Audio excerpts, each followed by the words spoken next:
All right, Schlockmeister fans, we're going to watch something here called Rush Week. Let's check it out.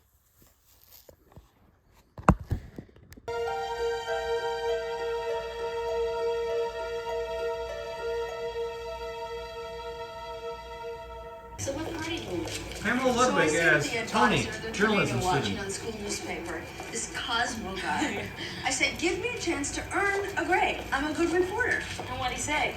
He says, then find a story. Now, how am I supposed to find a story when I just transferred here a week ago? The guy on the left is Jeff. I need to get some air. He's in charge of the fraternity. Yeah, I'm fine. I just need to take a walk. Curly-haired guy there is Byron. What do you want? This guy's name is Arnold. He photographed some women on campus in sexy poses, along with At least I do it for money, fake corpses. not whack-off material. Unfortunately for her, right after the photo session, she gets attacked by the Grim Reaper.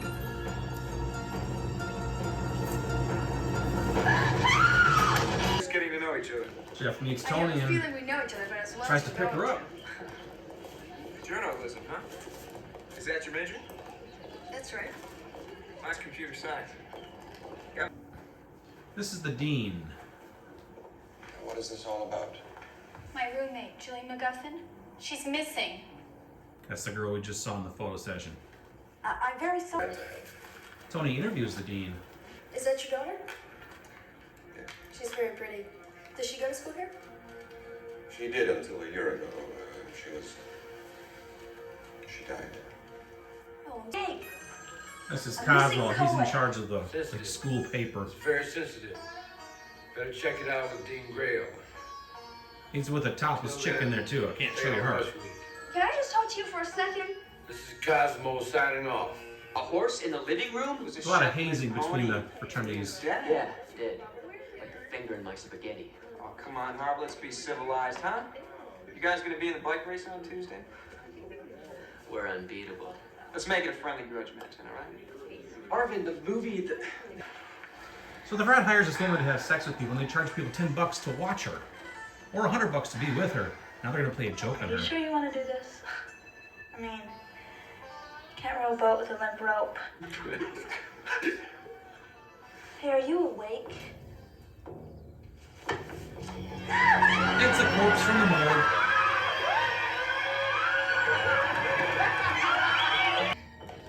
Well, the chick was so scared that she ran out in her panties. But now she's being stalked by the Grim Reaper killer. And she falls and trips. She becomes our next victim.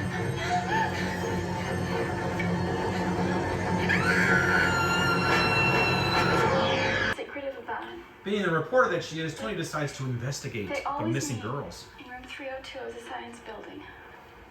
Where did she meet him? Some girl from town. Tony finds a blood sample, or a speck of blood, I should say, and this guy ignores her.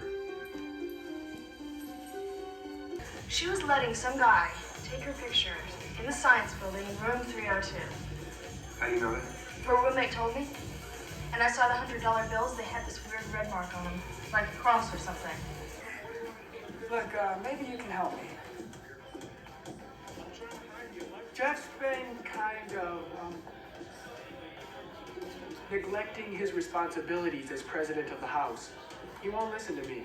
Maybe Jeff was going with a girl and she died. Died how? She was murdered. What?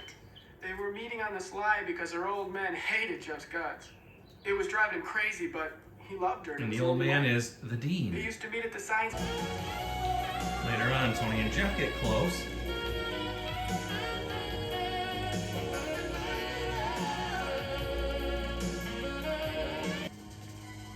Meanwhile, our next victim, who is also getting her picture taken by Arnold, the pervy guy.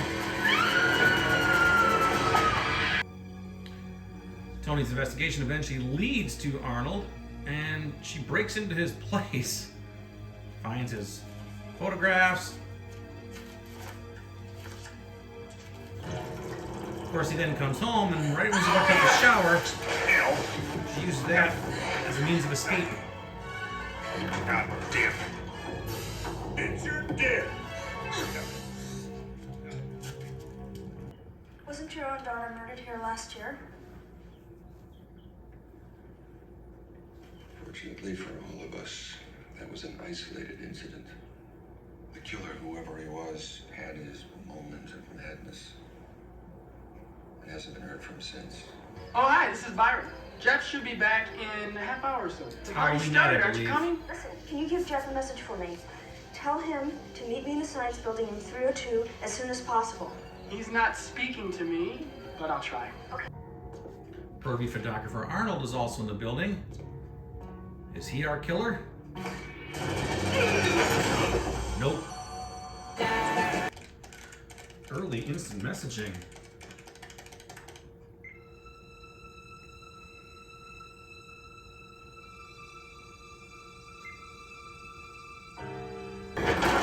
So based on those messages, we now believe Jeff is the killer, and the killer shows up and chases Tony through the building.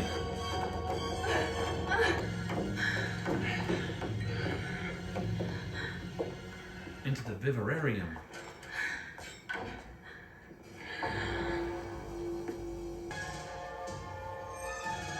And Tony's gonna get the best of him.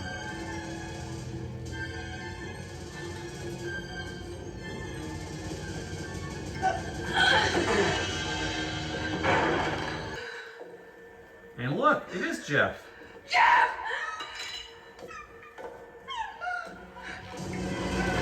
Now wait a minute. Jeff just happened to be dressed up for Halloween. It's What I help you, Laura. I bring purification, redemption from the sin of those filthy pictures. Jeff wakes up, and now he attacks, gets into a fight with the killer, the Dean. Why is the Dean doing this? Tony gets the ball in. Dean said something about purification. Pictures. I thought it was you. He killed him. Starting floor. Floor model for Arnold Cragen once. And the dean must have been buying pictures from Arnold. Like all good killers, he's not done yet.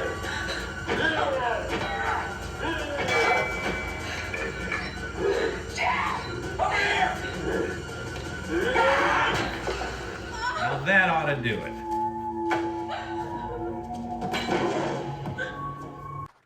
All right, let's talk about Rush Week. This is one of the first movies I ever taped once I started taping movies on SP Speed on VHS. Taped this back in the spring of 1992. I'm off to one of the movie channels there. It's a horror movie. It stars Pamela Ludwig, who I remember best as Corey in the movie Over the Edge. It's one of the last movies she did. She did a couple other movies a year later, and then just dropped out of show business. I think she's married to somebody who's still in the business, but yeah, it's the last we saw of her as an acting, so this was her third final film. So anyway, she is a journalism student, even though at the time she was 29 years old, but whatever. She's a journalism student in college, and she was assigned to write a story about Rush Week. So she wants to talk to the fraternities, sororities, and that sort of thing. She ends up hooking up with this guy named Jeff Jacobs, who works. He's like the leader of this one fraternity called BDB or something like that. They're like the rowdy Animal House type fraternity. They've been banned previously, but now they're back, and they prank a lot of people, that sort of thing. Well, also, Jeff, who's in charge of this fraternity, dated the dean's daughter, Laura, I think was her name, a year earlier, and she ended up getting murdered by somebody. It was like an unsolved murder or whatever. So anyway, fast forward a year later, there happens to be a serial killer on campus again. And Tony, who's Pamela Ludwig's character, kind of gets involved with it a little bit.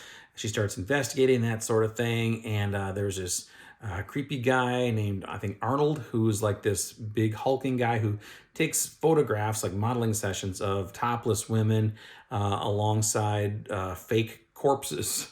He makes some money doing that. I don't know. Anyway, so we're led to believe quite a while that this guy is our killer. Tony breaks into his apartment and steals some of the photos. And, you know, she collects a blood sample somewhere. She just pokes around where she shouldn't be, trying to investigate this. Ultimately, it's not that guy. Near the end of this film, she's supposed to meet Jeff in this room on campus somewhere, and Arnold shows up, and then Arnold, who we think might be the killer at this point, suddenly gets chopped by this Grim Reaper guy with this double-sided axe. He's our killer in this case. We've seen him multiple times in this movie, but he's got a mask on, so you don't know who it is, but now we know it's not Arnold. Next thing you know, we think it might be Jeff. So, she's being chased by this guy through the underground corridors of this campus, and she's able to knock him out, and then his mask comes off, and it is Jeff. So she's freaking out, and then she turns around. The real killer is there. There was 2 Grim Reapers down there. One of them, because it's like Halloween time, so Jeff was dressed up as, hey, there's his double-sided axe right there. There's what the killer looked like on the back of the box there. So there was 2 of them down there. So then Jeff wakes up, and he starts fighting the real killer, and they go at it a couple times. They think they've killed him, but then they didn't, because Tony stabbed him with his little knife. He gets up, and then Jeff decapitates him with a double-sided axe. Pretty much the end of our film there. Turns out there was a little prologue there. What they talk about is Jeff said, the dean apparently had killed his own daughter a year earlier because he had been buying these photos from this Arnold guy, these perverted photos, and then it turns out he saw photos of his daughter because his daughter got a job modeling for it, and so he freaked out when he saw his daughter in that thing, and so he killed her. So there you go. That's Rush Week. You know what? I hadn't seen this movie since 1992. It literally been 32 years, perhaps to the day. I think it was actually March of 92 when I first taped this movie. I hadn't seen it since, and you know what? It wasn't bad. You know, I think this came out in 1989, actually, so it is technically an 80s horror movie. It's just typical run-of-the-mill, and you know what? There was a lot of nudity in this movie, too. More than I would have expected, certainly more than I remembered. But yeah, there was a fair amount of it in there. Not Pamela Ludwig, though. As far as I know, she's never done a nude scene, but yeah, not a bad film. A little bit of gore thrown in, a lot of nudity, a typical 80s horror movie, and I liked it. So there you go. To my knowledge, it's not available on Blu-ray. I don't know who put this out, some cheap company, but I'm glad I have it. So anyway, check it out. Leave some comments. Let me know if you've seen this little relic, Rush Week, kind of a forgotten, lost 80s film. Check it out. Bye.